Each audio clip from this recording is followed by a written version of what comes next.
ye lolangolo temao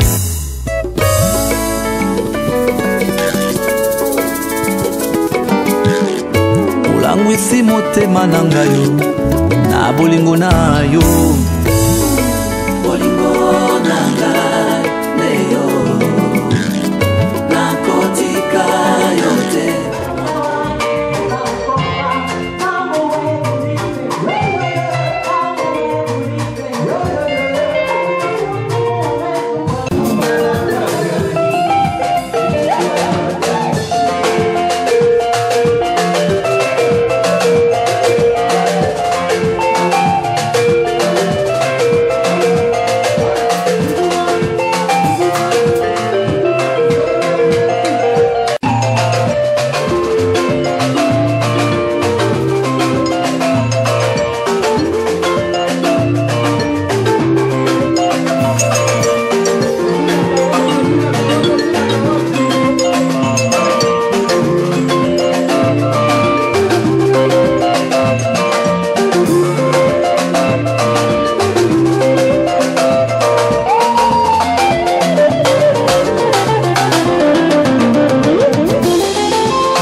Amen. Vous savez, quand on s'est préparé pour venir ici, il y a une dame qui a dit à ma femme, pourquoi vous partez juste pour le 10e anniversaire? 10e anniversaire, c'est quoi? Moi, je sais qu'il y a des mariages qui ont fait seulement un jour. J'ai vu un jour dans un reportage, juste après la mairie, la maman, dont la belle-mère avait prévu une fête à la maison, et le mari aussi a prévu une fête dans une salle. Juste après la mairie, l'homme a dit, nous allons dans la salle. La femme a dit, non, ma mère a préparé aussi à la maison. Et il y avait une discussion juste après la mairie. Et 20 minutes après, ils ont divorcé. Mais alors, Dieu a fait qu'ils puissent faire 10 ans. C'est vraiment une grande chose. Amen. Raison pour laquelle je voulais demander à tous ceux qui sont en train de servir, s'ils peuvent prendre seulement 2 minutes de pause pour que nous puissions remercier le Seigneur. Parce que nous ne sommes pas venus ici juste pour manger, mais pour reconnaître ces dieux. Amen. Bien-aimés, si vous pouvez arrêter juste pour 5 minutes de servir, nous allons manger. Il y en a tellement beaucoup. À la fin même, tu peux amener quelque chose chez toi à la maison pour continuer. Amen. Pour la vie des grands frères de Jésus, il peut s'asseoir, il n'y a pas de problème. Mais s'il est notre Dieu, nous allons l'honorer. Amen. Alors, après nous allons fermer nos yeux et je vais prier. Éternel Dieu Tout-Puissant, il y a beaucoup de mariages qui ont commencé, qui n'ont même pas fait 1 an, 2 ans. Mais toi, tu leur as donné 10 ans. Raison pour laquelle nous avons voulu te dire merci. Nous sommes ici, Seigneur, réunis simplement pour reconnaître que tu es le Dieu qui garde. Nous savons que ce n'est pas facile pour 2 personnes de vivre ensemble. Mais par ta grâce, c'est toi qui fais que nous puissions rester longtemps. Et au nom de Jésus, Amen. Amen. Asseyez-vous, s'il vous plaît. Vous savez, bien aimés, je voulais vous dire quelque chose. Juste pendant 2 minutes. Après, nous allons continuer notre fête. Pour célébrer ce mariage de notre pasteur Julie et maman Pierrette. Merci. Amen. Et aujourd'hui, Dieu a fait grâce qu'ils puissent faire encore 10 ans d'années dans leur couple. Alors je voulais juste vous expliquer que dans le mot mariage, il y a combien de lettres? 7. Hein? Il y a 7 lettres dans le mot mariage. Et chaque lettre a une signification. Chaque lettre du mariage a un sens.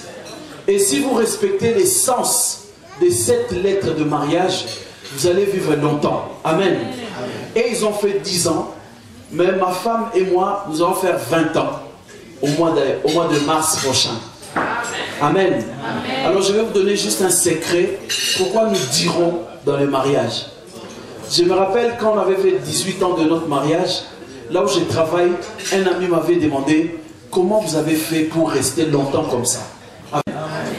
Parce que dans la lettre M de mariage, ça signifie la mort. Amen.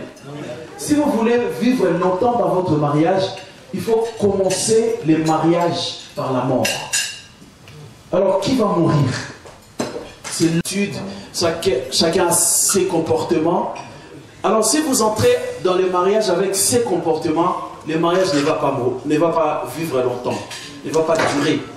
Alors, pour que votre mariage puisse durer, si tu étais égoïste quand tu étais célibataire, quand tu entres dans le mariage, il faut plus être égoïste, il faut commencer à donner. Amen.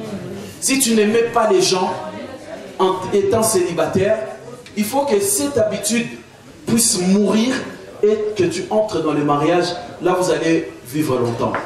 Parce que si vous commencez par la mort avec la lettre M, vous allez attirer la deuxième lettre qui est la lettre A.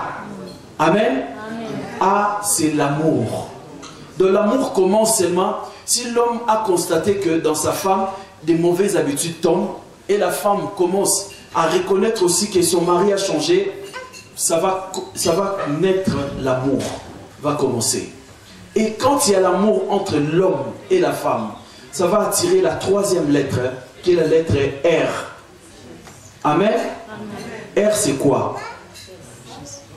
R c'est quoi? La richesse. Ma femme, R c'est quoi? Parce que nous on a fait 20. Dans la lettre R, il y a la réconciliation.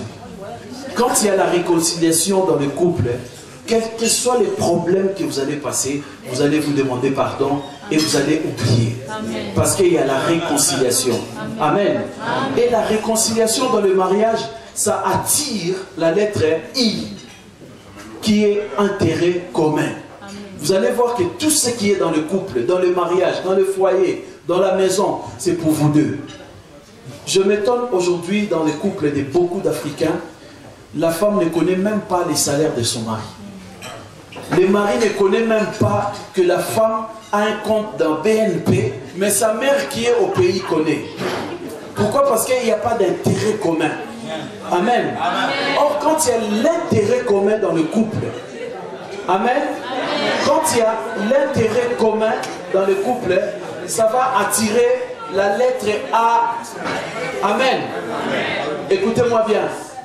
La deuxième lettre A, première lettre A c'était l'amour, mais deuxième lettre A c'est l'amitié. Vous allez devenir comme des amis, des amis. Amen. Amen. Moi, si tu vois ma femme quelque part, c'est que moi je suis quelque part. Amen. Amen. Parce qu'on est comme des amis. C'est l'amitié. Et si vous vous aimez beaucoup, s'il y a l'amitié entre vous, vous n'allez rien vous cacher. Amen. Parce que quelqu'un qui a un problème, même s'il cache ça à tout le monde, il ne peut pas les cacher à son ami. Si ta femme devient ton ami, si l'homme ou bien le mari devient ton ami, vous allez vivre longtemps. G, c'est la grâce de Dieu. Vous allez voir, la grâce de Dieu sera dans votre couple. Tout ce que vous pouvez manquer, Dieu va vous les donner. Tout ce que vous pouvez chercher, vous allez trouver. Parce qu'il y a la grâce de Dieu. L'homme aura toujours du travail. La femme aura des enfants. Et puis vous allez vivre longtemps parce qu'il y a la grâce de Dieu. Et ce sera là. Et c'est l'élévation. Amen. Et c'est l'élévation. Partout on va vous élever. Partout on parlera de bien de votre couple. Partout on va vous respecter. Parce qu'il y a l'élévation. Vous êtes élevés partout. Il y a certains couples, dès qu'ils entrent ici, tout le monde commence à dire, ah, ils sont là, ils sont là. On commence à les critiquer. Parce qu'au lieu d'être élevé, mais vous êtes rabaissé. Amen. Alors, il faut qu'un couple soit élevé. Mais pour que vous arriviez au niveau de l'élévation, il faut commencer par la mort, l'amitié, intérêt commun, réconciliation. La grâce de Dieu, quand ça sera sur vous, après vous allez être élevé. C'était ça, ce que je voulais vous dire, les secrets de vivre longtemps. Amen. Alors, je ne prendrai pas beaucoup de temps parce qu'on est venu pour manger, boire et puis pour fêter. Amen. Alors j'appellerai ma femme. On va vous chanter une chanson et on laissera la place à l'orchestre. Que Dieu vous bénisse. Attendez un instant. Je voulais donner la parole à notre frère, au pasteur. Mais avant tout, écoutez, regardez ces livres. Regardez bien ces livres. C'est un agenda pour des femmes. C'est marqué la femme vertueuse. Dedans, donc du 1er janvier 2014 jusqu'au 31 décembre, vous pouvez lire la parole de Dieu ensemble, l'homme et la femme. Alors, je demanderai à tous les hommes qui sont dans la salle de faire les cadeaux à leurs femmes. Si tu aimes vraiment ta femme, tu amènes 10 euros ici, je te donne un agenda, c'est pour toute l'année 2014. Amen. Même si tu parles anglais, c'est écrit en anglais et français. Amen. Amen. Alors, c'est vraiment très important. S'il y a la parole de Dieu dans votre couple, vous allez être toujours sous l'abri de notre Dieu. Amen. Amen. Alors, qui peut commencer? Qui aime vraiment sa femme peut commencer. Ok. Faites dire.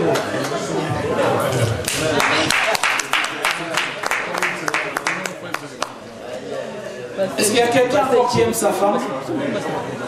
Qui peut acheter pour sa femme? Ok, les pasteurs. Merci. Qui encore? C'est 10 euros.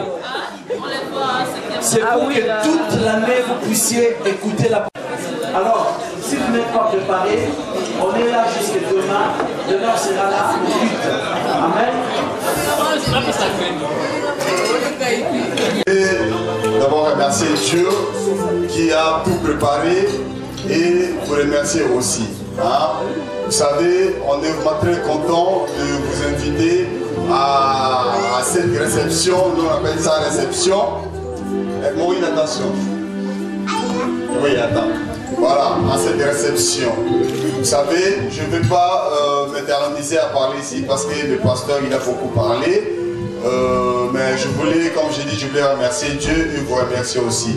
Vous savez, c'était pas, personnellement, c'était pas facile pour moi. Quand je suis venu en Europe, vous savez, quand on arrive en Europe, il y a tout le monde qui donne des conseils. Il vous pose d'abord la question, est-ce que vous êtes marié? Non. Vous êtes fiancé?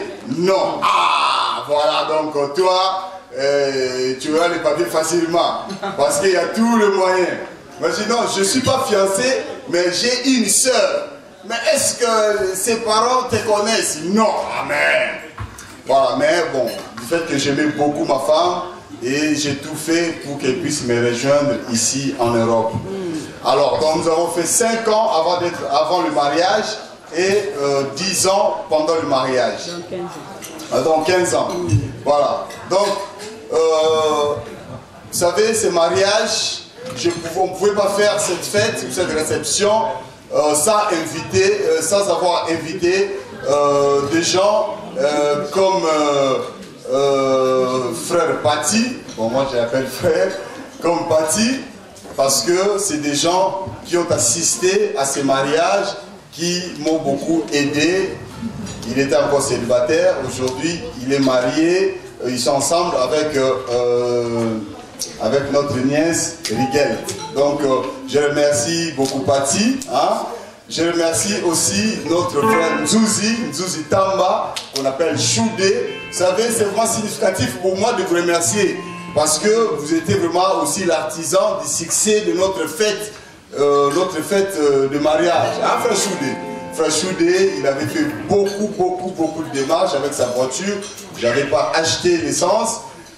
Il était encore célibataire à l'époque, fiancé, mais aujourd'hui, il est marié à ma soeur Claudine, que j'aime beaucoup. Pardon, ma soeur Lydie, pardon. C'est des gens qui étaient là au premier jour de notre mariage ici en Europe. Je remercie mon grand frère qui est venu de l'Angleterre. You speak English? You speak English? Voilà, donc mon grand frère Arthur qui est là. Et je remercie surtout les enfants de l'église Les Rachetés qui sont toujours là à mes côtés, qui me soutiennent beaucoup. Si vous n'êtes pas de cette église, venez ici, vous allez voir comment les membres de cette église aiment beaucoup leur pasteur et comment ils aiment leur maman pasteur. Vous avez compris? Si vous n'êtes pas de cette église, venez au moins une fois ou 2 fois, vous allez voir comment nous sommes ici. Je remercie Papa Iman Tsungani qui est venu juste après le mariage, mais qui était vraiment le grand frère. Qui a pris en charge Glad. Hein? Donc vraiment, je remercie tout le monde, l'église, je remercie le pasteur Jean-Marie qui est ici présent avec sa femme, et je remercie aussi le couple. Voilà. Je remercie aussi le couple Emmanuel qui est ici présent.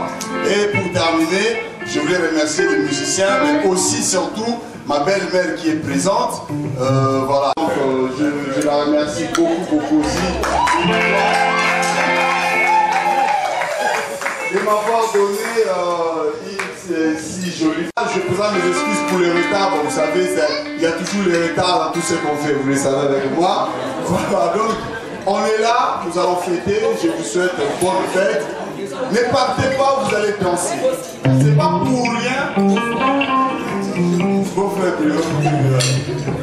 C'est pas pour rien qu'on a invité que des couples. Est-ce que vous avez compris? C'est pas pour rien que nous avons invité que des couples. Je sais que vous ne dansez pas chez vous. Donc aujourd'hui, on va danser, on va aménager un endroit ici. On va danser. Vraiment, bonne fête à tous et bon appétit. Je laisse la place au couple Manet.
Alléluia.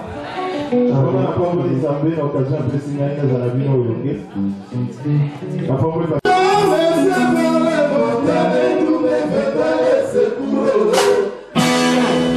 Je lève mes éveils, mon talent, tout me viendra et secours. Et secours de l'éternel qui a fait la terre. Qui a fait la terre, il est bon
allez-nous là-bas. Merci.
Ceux qui couple Lazare, il faut le réchauffer plaisant. Amen.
Et il y a des chansons qu'on peut être composées par Pasteur Gilly. Donc, Pasteur Gilly va s'en aller au Oyo. Bisso, c'est que la chanson de interpréter comme la chanson de Pasteur Gilly.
Donc, la pasteur, j'ai dit,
Thank